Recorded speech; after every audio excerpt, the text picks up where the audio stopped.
예수님은 지금 사마리아의 한 여인과 계속 대화를 하고 있는 중에 있습니다. 예수님은 사마리아 여인이 가지고 있던 고된 인생을 다 알아주셨습니다. 그 위로를 받았지요. 그러면서 사마리아 여인은 자기가 정말 소망하고 바라던 영적 안식에 대한 질문을, 영적 안식을 소망하는 질문을 예수님께 드렸습니다. 예수님은 사마리아인이 가지고 있던 한계를 먼저 지적해 주셨죠.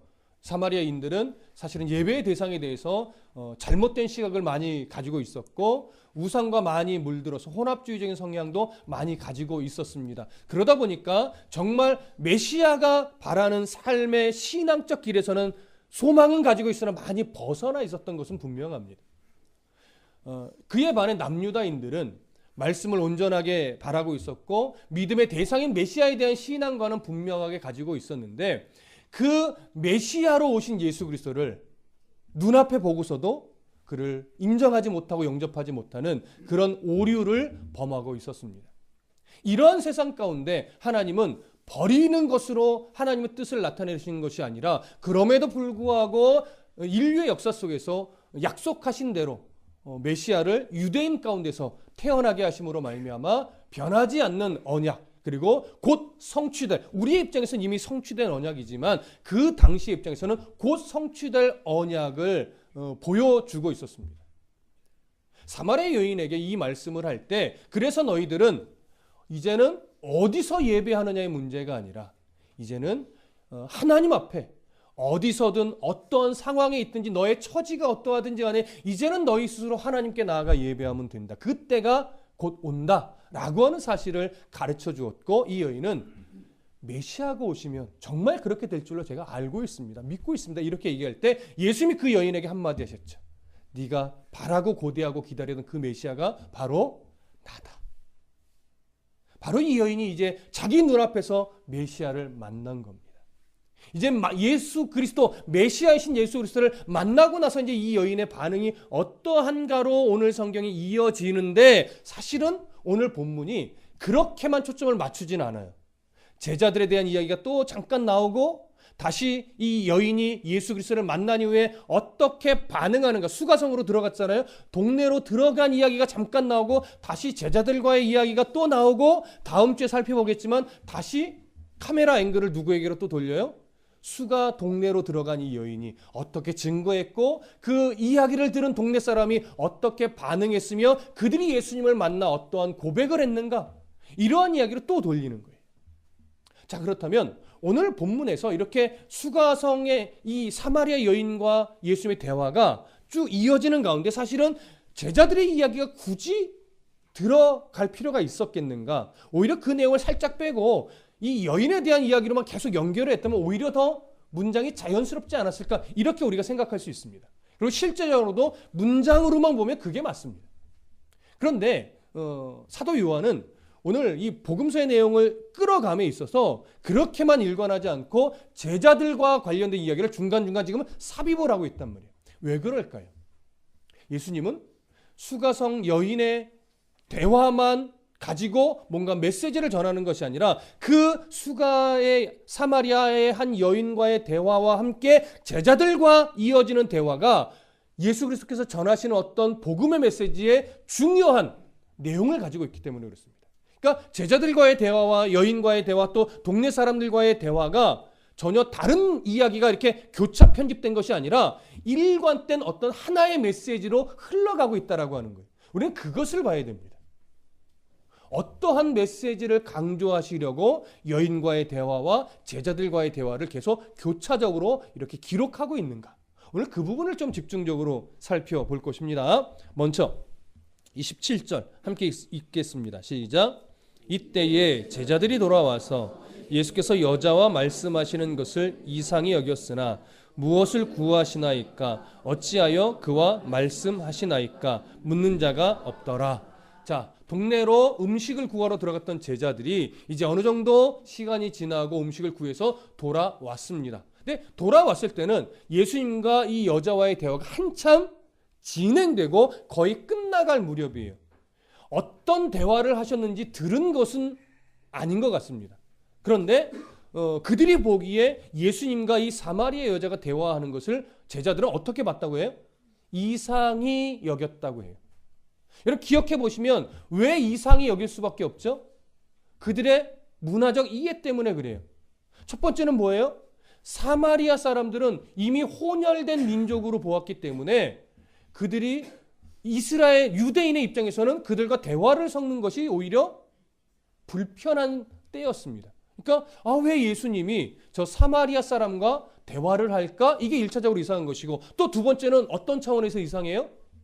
유대인은 또 경건한 유대인이라고 하는 사람은 공개적인 장소에서 여자와 대화하기를 꺼려했습니다. 그래서 심지어는 아내와도 공개적인 장소에서는 대화를 안 하던 문화 속에서 살아가고 있던 자들이에요. 그러니까 제자들이 보기에는 예수님이 왜 공개적인 저 공동 마을에 우물에서 한 여인과 대화를 하실까? 그게 의아했던 겁니다. 이상하게는 여겼지만 누구 하나 예수님에게 왜 사마리아 여자와 대화합니까? 묻는 자가 있었어요? 없었어요? 없었어요. 왜 묻지 않았을까요?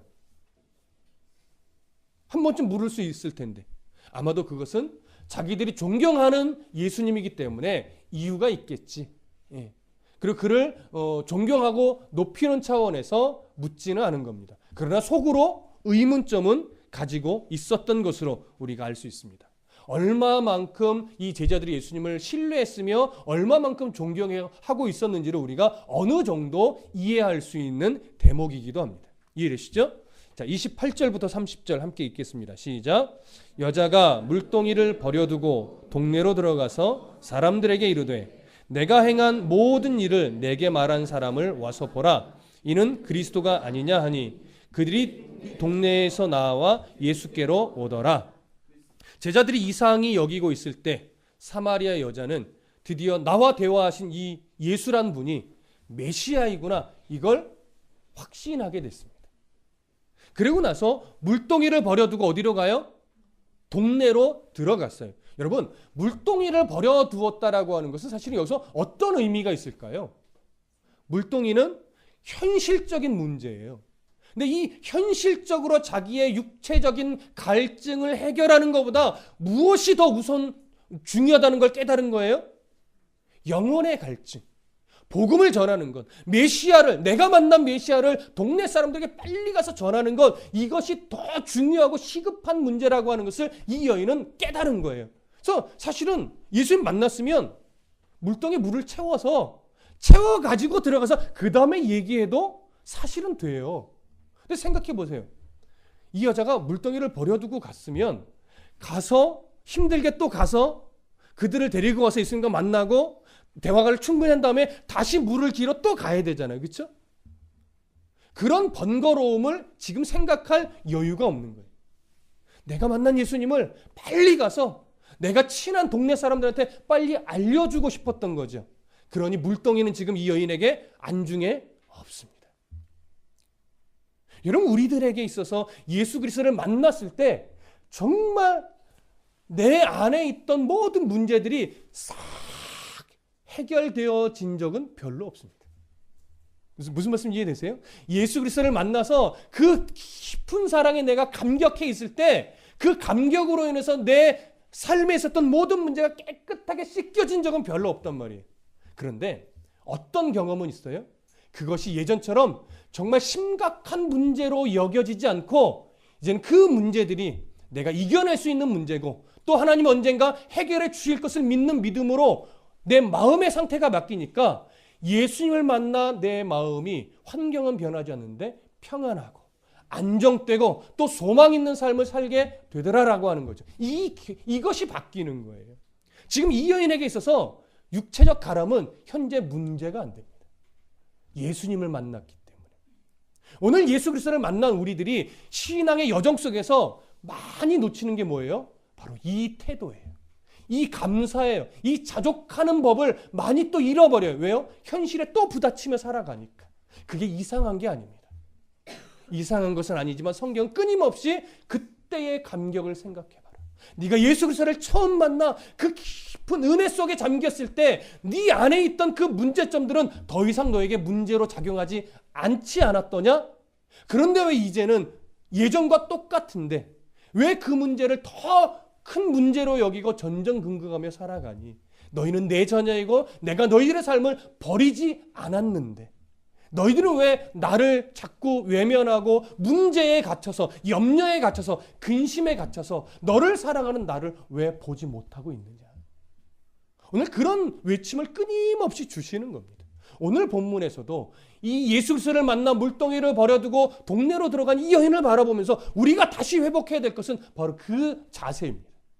예수님으로 인해 근심이 근심으로 작용하지 않고 오히려 감사로 또 소망으로 작용했던 그때의 기억 다시 한번 회복하시기를 간절히 소망합니다. 자, 이 여자가 마을로 들어가서 사람들에게 이렇게 말합니다. 내가 행한 모든 일을 내게 말한 사람을 와서 보라. 이는 그리스도가 아니냐. 여러분, 신학적으로 설명하지 않아요. 뭐 조직신학적으로, 성경신학적으로 저처럼 원문에는 어떤데 저떤데 하면서 그렇게 말하지 않아요. 뭘 얘기해요? 내가 만난 예수님, 내가 행했던 모든 일들을 다 아시고 위로하셨던, 이해하셨던, 그리고 소망을 주셨던 그분을 좀 와서 보라 이거예요. 와서 보라. 그러면서 무슨 말을 하냐면 이는 그리스도가 아니냐 이렇게 말합니다. 이는 그리스도가 아니냐라는 표현은 뭐냐면 이분이 정말 메시아일 수도 있지 않겠느냐라고 의문점을 던져놓는 거예요. 이 여인이 물론 예수님이 메시아라는 사실에 대해서 또 그것이 가지고 있는 의미에서 완벽하게 이해했다라고 하는 것은 아닙니다. 그럼에도 불구하고 이 표현은 의심해서 이렇게 표현하는 것이 아니라 그들에게 호기심을 가질 수 있도록 수사법적으로 던져놓는 거예요. 그럼 뭐 상식적으로 할 수 있는 거잖아요. 내가 이렇게 만난 나의 모든 삶의 힘들었던 여정을 아시고 위로하시며 소망을 주셨던 그분을 좀 와서 보라. 내가 볼 때는 이분이 메시아 같은데 여러분들은 어떻게 느껴지느냐 질문을 던진 겁니다.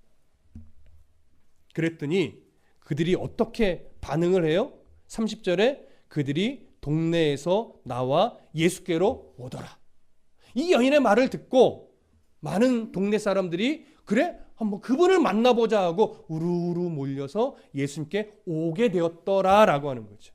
우리가 저번 시간에도 나누었지만 이 여자가 정말 부도덕한 여인이고 창녀와 같은 삶을 살았던 여인이라면 이 여인의 말을 듣고 이렇게 많은 사람들이 예수님께로 함께 나아간다라고 하는 것은 있을 수는 있지만 그렇게 쉽게 나오리라 여길 수는 없습니다. 많은 사람들이 이 여인의 삶을 압니다. 얼마나 고된 인생을 살았고 얼마나 기구한 인생을 살았으며 얼마나 많은 남자들에게 버림을 받으며 힘겹게 살아왔는지, 그래서 어느 한순간도 그 얼굴에 기쁨이 없고 소망이 없이 그렇게 살았는지 알고 있었어요. 근데 그 수십 년 정도 되겠죠. 그 오랜 기간 동안 근심과 걱정과 염려와 아픔과 서러움과 이런 그늘진 모습으로 살아왔던 이 여인에게 이전에 찾아볼 수 없었던 뭐가 보였을까요? 참된 기쁨이 보이죠.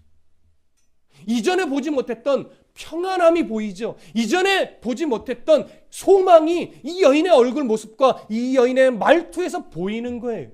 그러니 동네 사람들이 뭐라고 여기겠습니까? 이 여인에게 이런 기쁨을 주신 분, 이 여인에게 이런 소망을 주신 분, 이 여인에게 이런 안식을 주신 분이 누구일까? 나도 그분을 만나고 싶다. 아마 이런 생각도 있었을 거예요. 나도 저 여인과 같이 이 기쁨을 누리고 싶은데, 저 여인이 가지고 있던 이 소망된 모습, 나도 그 소망을 누리고 싶은데, 이전에는 참 안타까운 여인이었는데 지금은 바뀌었죠. 어떻게 해요? 나도 저 여인처럼 소망 있게 저 여인이 가지고 있는 기쁨을 나도 가졌으면, 이렇게 바뀌는 거예요. 그 큰 기쁨을 보여주었고 또 보았기 때문에 그들이 예수님을 찾아 나아갈 수 있었던 겁니다.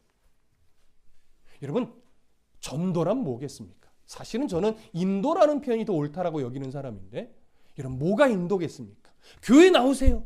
우리 교회 좋아요. 뭐 때로는 우리 목사님 설교 좋아요. 이렇게도 말할 수 있겠죠. 그러나 여러분 아시지 않습니까? 우리 교회 좋아요. 뭐 우리 목사님 좋아요. 라고 한다고 요즘 사람들이 교회 오지 않습니다.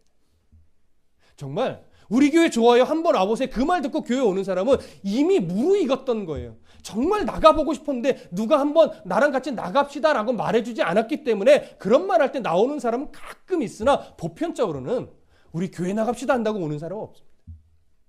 그럼 어떻게 우리가 그들을 교회로 예수님에게로 인도해 갈 수 있겠습니까? 다름을 보여줘야지. 똑같이 참 빡빡한 인생을 살아가는 우리 보편적인 서민들인데 우리들이 그 인생을 살 때 누구나 다 힘겹게 어렵게 견디며 이렇게 살아가는데 그 삶을 살아가지만 다른 사람에게 없는 기쁨이 보여야 돼요.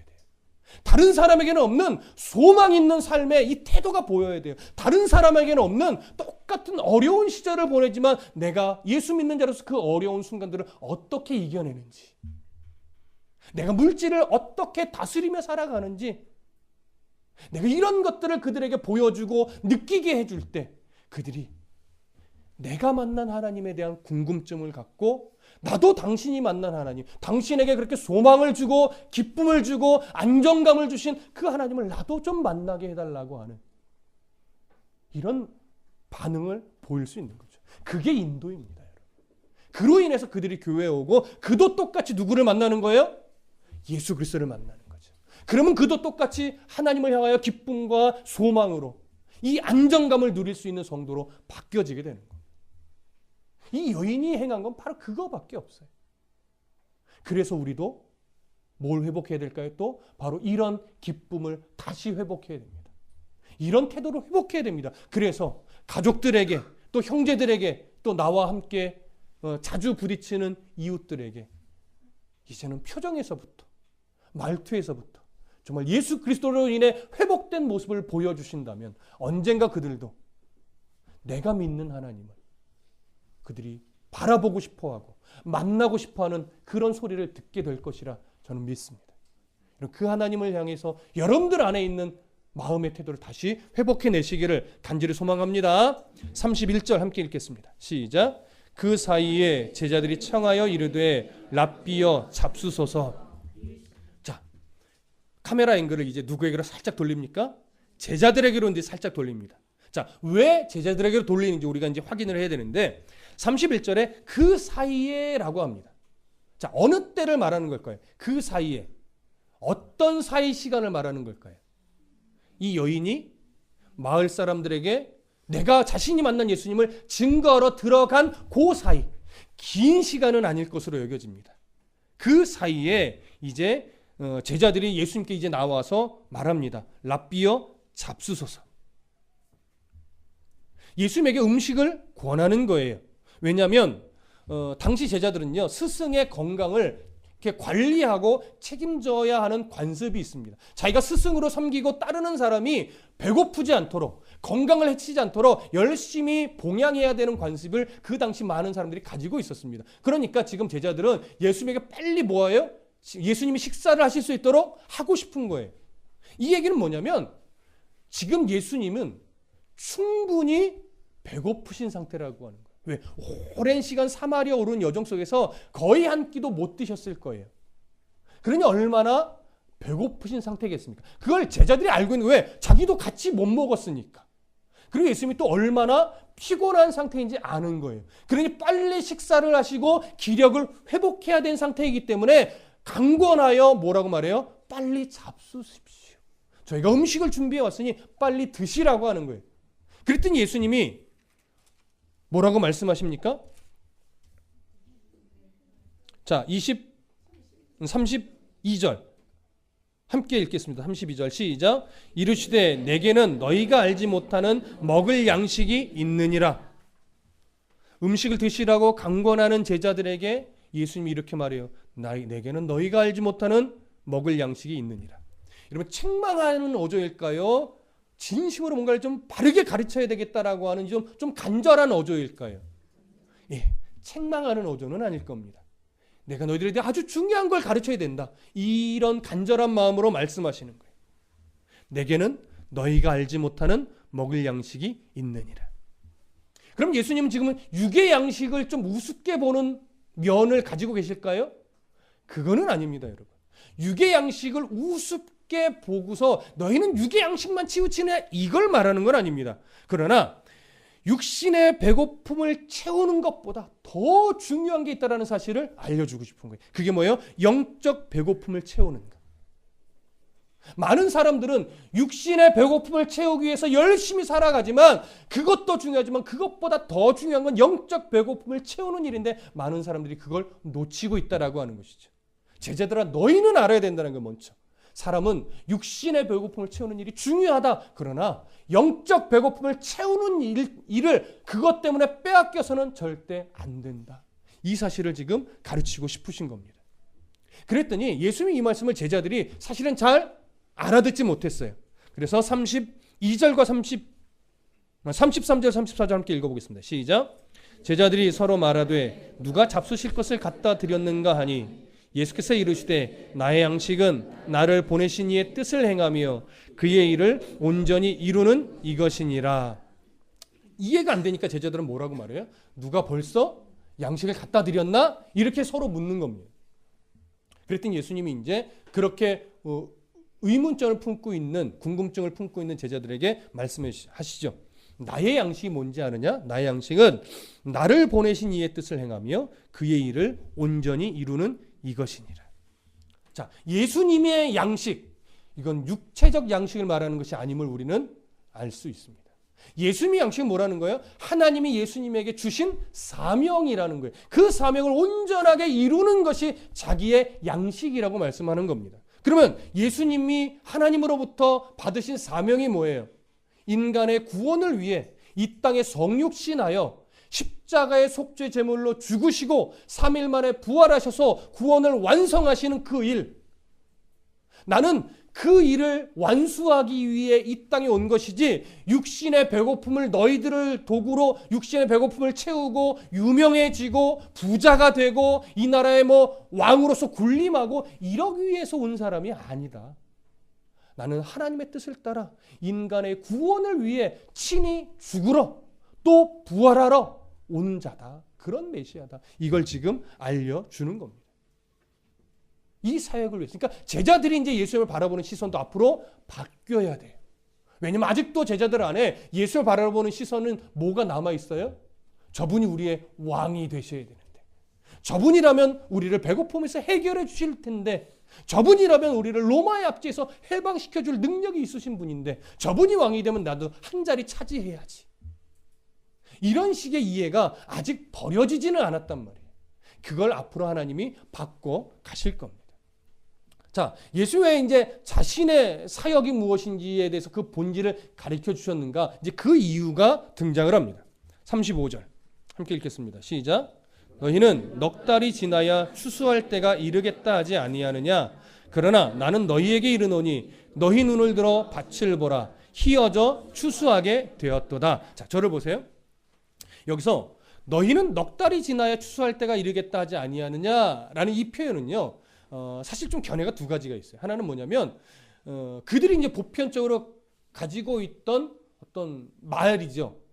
씨를 심으면 최소한 넉 달은 지나야 뭐 할 수 있다? 추수할 수 있어. 이런 보편적으로 흘러가는 어떤 그 말들을 인용해서 쓴 것이다. 이렇게 보기도 하고 지금부터 넉 달은 지나야 추수할 시기가 온다. 이렇게 보는 거예요. 그러면 지금부터 넉 달이 지나야 추수할 시기가 온다라고 하는 요 표현으로 이해한다면 보통 이 팔레스타인 지역의 보리 추수는요 3월경이고 밀 추수는 4월 말부터 5월경까지 갑니다. 그러면 지금 예수님이 제자들과 대화하는 이때는 몇 월 정도가 될까요?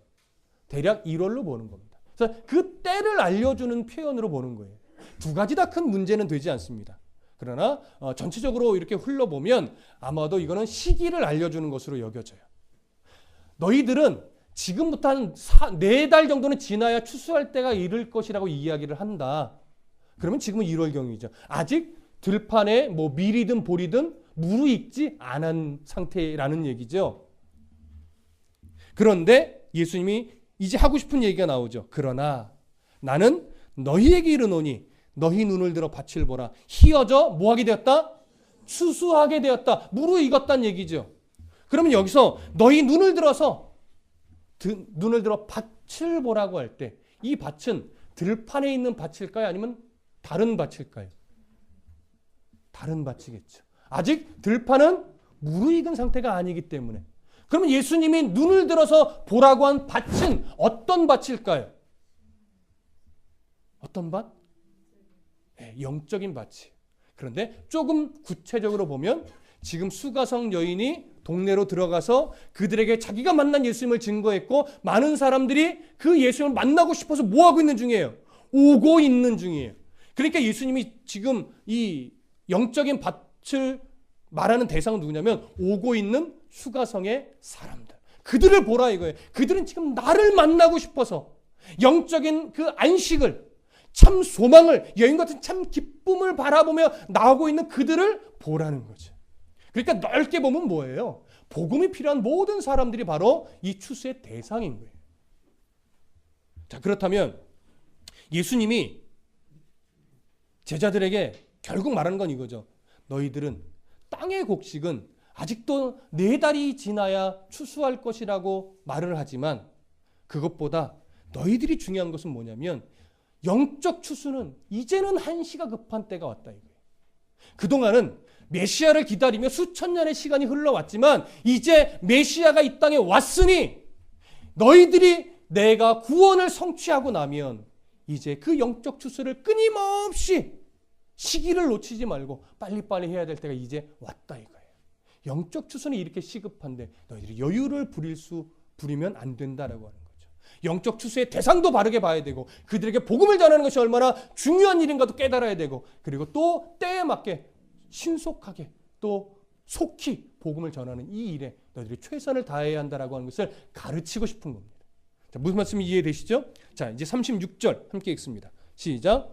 거두는 자가 이미 싹도 받고 영생에 이르는 열매를 모으나니 이는 뿌리는 자와 거두는 자가 함께 즐거워하게 하려 함이라.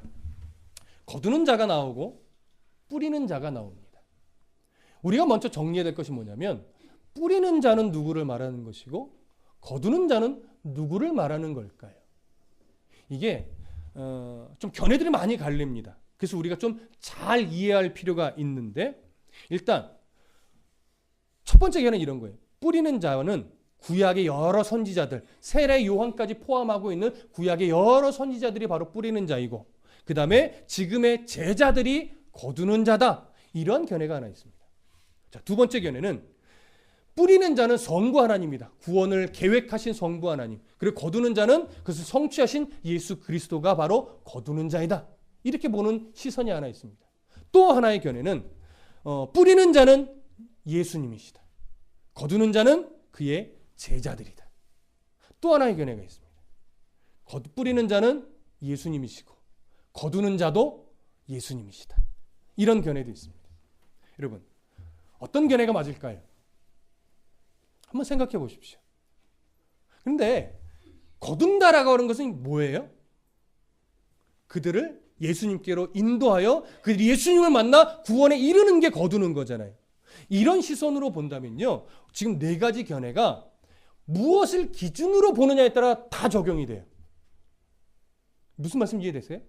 한번 설명을 들어보세요. 만약에 이걸 우주적인 시각으로 좀 보자고요. 넓게, 아주 넓게 우주적인 시각으로 보면 뿌리는 자는 성부 하나님이 맞아요.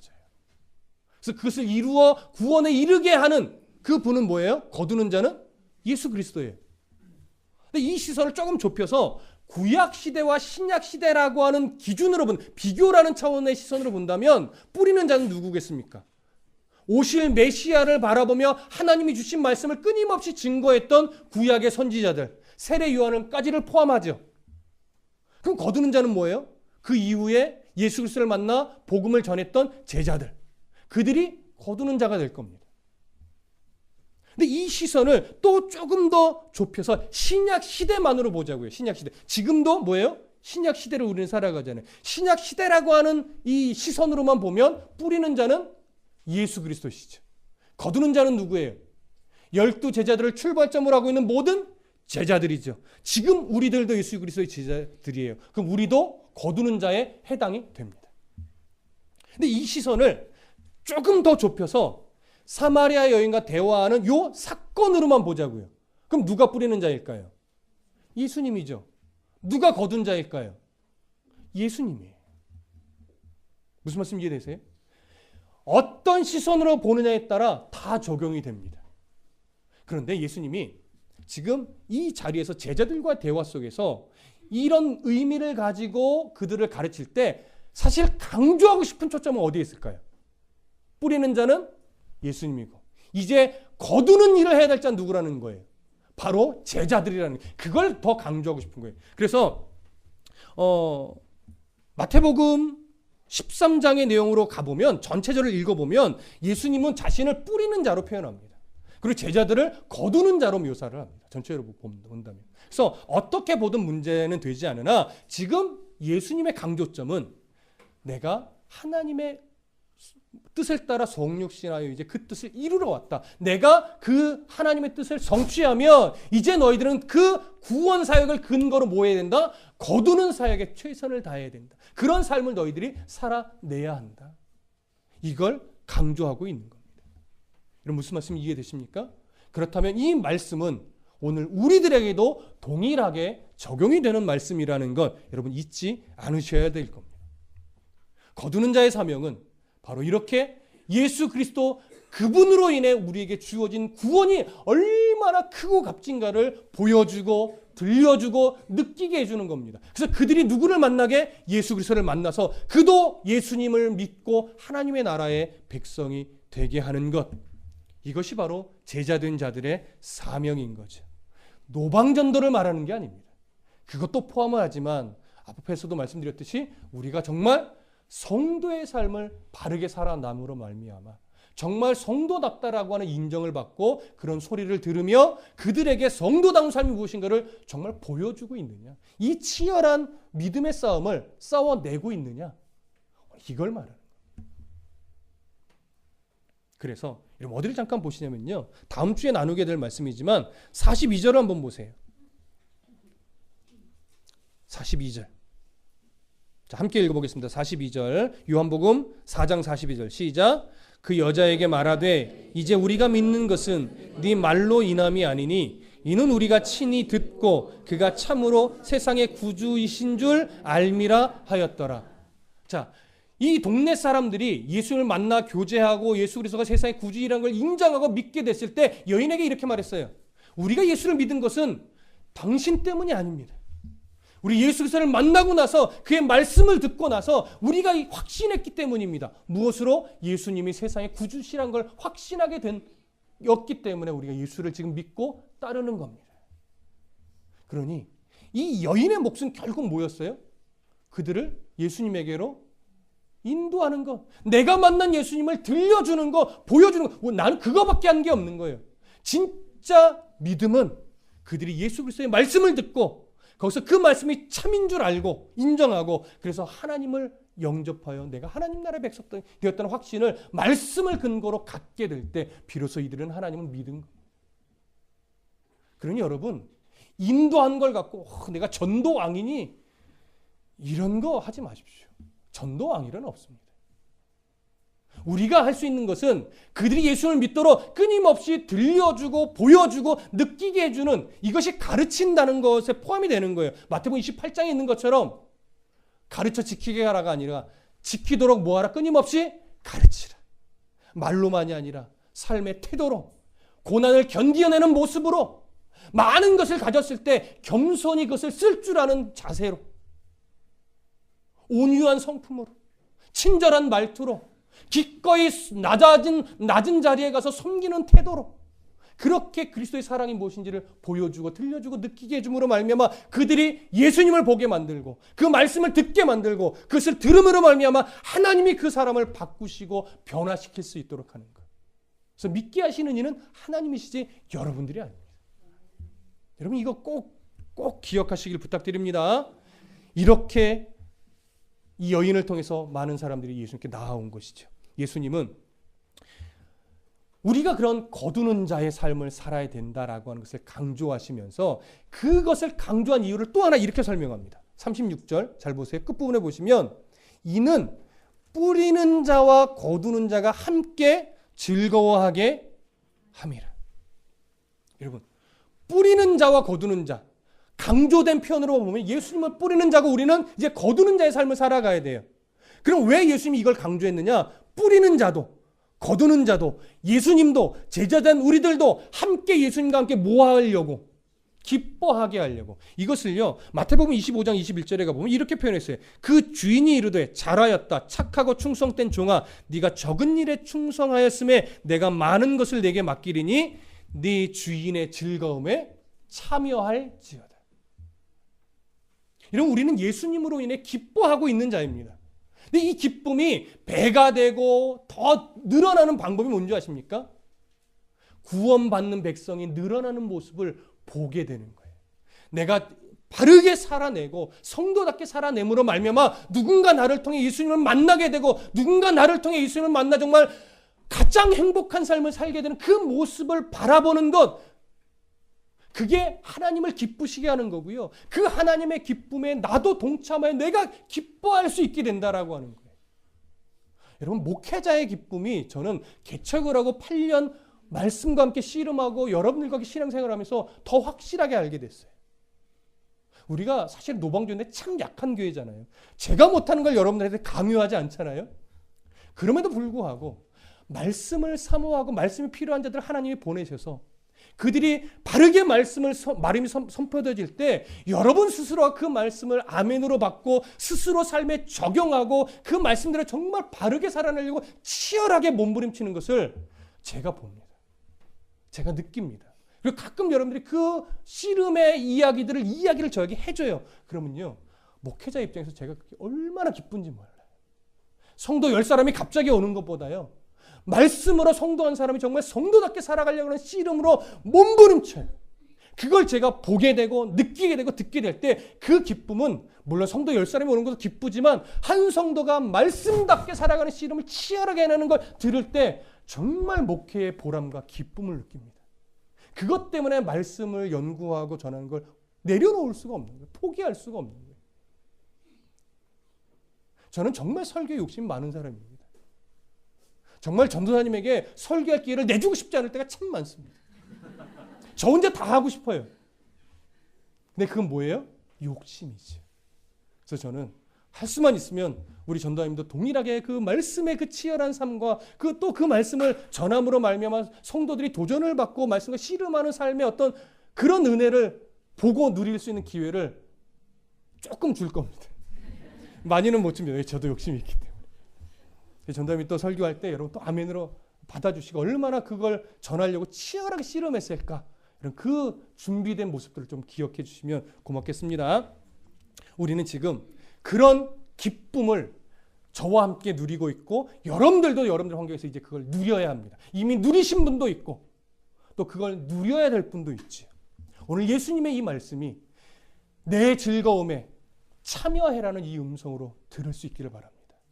그리고 이 요청이 얼마나 값진 요청인지 이런 마음에 꼭 잊어먹지 않으셨으면 좋겠습니다. 자, 오늘 본문 조금 더 들어가 볼까요? 37절.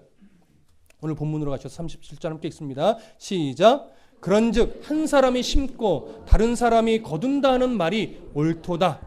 여러분, 무슨 의미겠습니까? 하나님께서 인류의 모든 역사를 통해서 이미 예수 그리스도의 그 역사를 충분하게 전했고 심어왔습니다. 우리는 이제 그렇게 심어오시고 섭리하여 온 구원의 역사를 이제 우리는 이미 누린 자이고 그것을 전하는 자라는 거예요. 그래서 36절에요. 초반에 보시면 이런 말씀하셨어요. 거두는 자가 이미 뭐 했어요? 뭘 받았어요? 싹을 받았어요. 그러면 여러분, 우리가 그렇게 믿음의 삶을 살아서 누군가 예수님께로 인도했을 때 내가 이만큼 인도했으니 하나님이 뭐 큰 복을 더해 주시겠지, 이런 의미예요? 그거 아니란 말이에요. 전도 왕으로서 막 교회에서 막 큰 선물 받는 거, 이게 보상이에요? 그거 아니라고요. 성경에서 말하는 건 뭐냐면 너희들이 그렇게 여러 사람에게 예수 그리스도를 만난 기쁨이 무엇인지를 느끼게 해주고 보게 해주고 듣게 해줘서 그를 예수님께로 인도했을 때 그것은 너희들에게 보상을 기대하는 것이 아니라 이미 큰 보상을 받은 자이기 때문에 그 삶을 살아갈 수 있다라고 하는 거예요. 근데 우리는 이미 그 받은 보상에 대한 감사는 없고 뭘 기대하는 거예요? 내가 이만큼 전도했으니, 이만큼 인도했으니 하나님이 어떤 복으로 날 채워주실래나, 아니 우리 자녀에게 더 큰 복을 주시겠지, 이런 좀 성경과는 다른 기대를 우리가 자꾸 갖는 거예요. 아니에요. 이미 싹쓸 받았어요. 그게 뭘까요? 두 가지입니다. 하나는 나도 이미 구원의 백성으로서 구원의 기쁨을 누린 자가 되었다라고 하는 거예요. 이것이 싹이에요. 또 하나 뭐예요? 하나님과 함께 구원의 백성 된 사람들의 모습과 변화된 삶을 바라보면서 내가 하나님처럼 기뻐할 수 있게 되는 자가 된 것, 이게 보상이에요. 그걸 뭘로 바꾸겠어요? 그래서 이 땅의 금은보화와 그 기쁨을 바꾸겠어요? 그래서 외식하는 자들에게 말하잖아요, 예수님이. 그들은 이미 뭘 받았다? 싹쓸 받았다. 많은 사람들에게 보이려고 기도하고, 많은 사람들에게 보이려고 길거리 여기서 구제하고 하면서 사람들에게 존경을 받음으로 말미암아 그들은 이 땅에서 받는 존경으로 이미 싹쓸 끝났다 이거예요. 하나님 나라에서 받을 상이 있어요, 없어요? 없어요. 없어요. 그래서 우리가 좀 농담 반 진담 반, 하나님 나라에서 목회자들이 가장 싹이 적을 것이라고 하잖아요. 왜요? 한국의 문화는 목사들을 되게 높입니다. 많이 과하게 존경하는 문화가 만들어졌어요. 근데 목사들이 어리석은 게 그 존경을 다 받아요. 그냥 안 주면 좀 섭섭해해요. 또 무슨 말씀 이해되세요?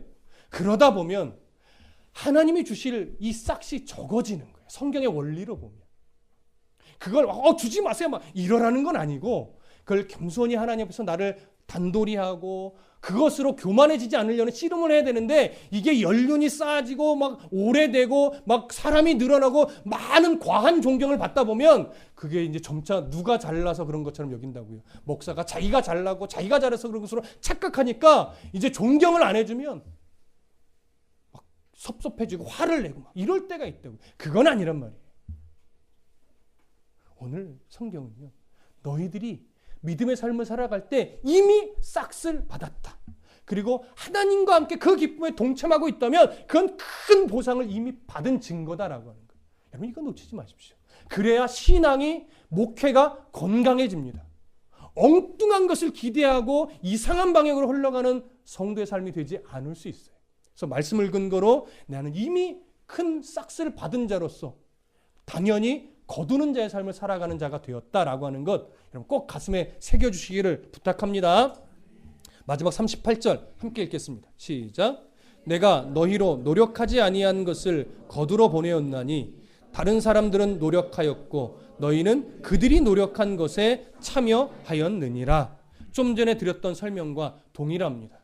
구약 선지자들이 하나님의 말씀을 증거하기 위해 때로는 목숨까지 내어놓았던 그 흔적들, 예수님이 자기의 생명을 내어주심으로 말미암아 구원을 성취해내신 사건들, 또 신약 시대로 와서 많은 선지자들이, 많은 사도들이, 또 많은 전도자들이 순교하기까지 복음을 위해 살아냈던 그 흔적들이 쌓여서 이제는 우리가 그것을 근거로 또 복음으로 살고 말씀으로 살고 믿음으로 삶을 살아나갈 때 우리를 통해 한 영혼 한 영혼 구원의 백성이 되는 것, 이것은 우리가 노력하지 않은 그 은혜에 참여하여 그저 거두는 자의 삶을 살았을 뿐이라고 하는 것, 이것을 보여주는 겁니다.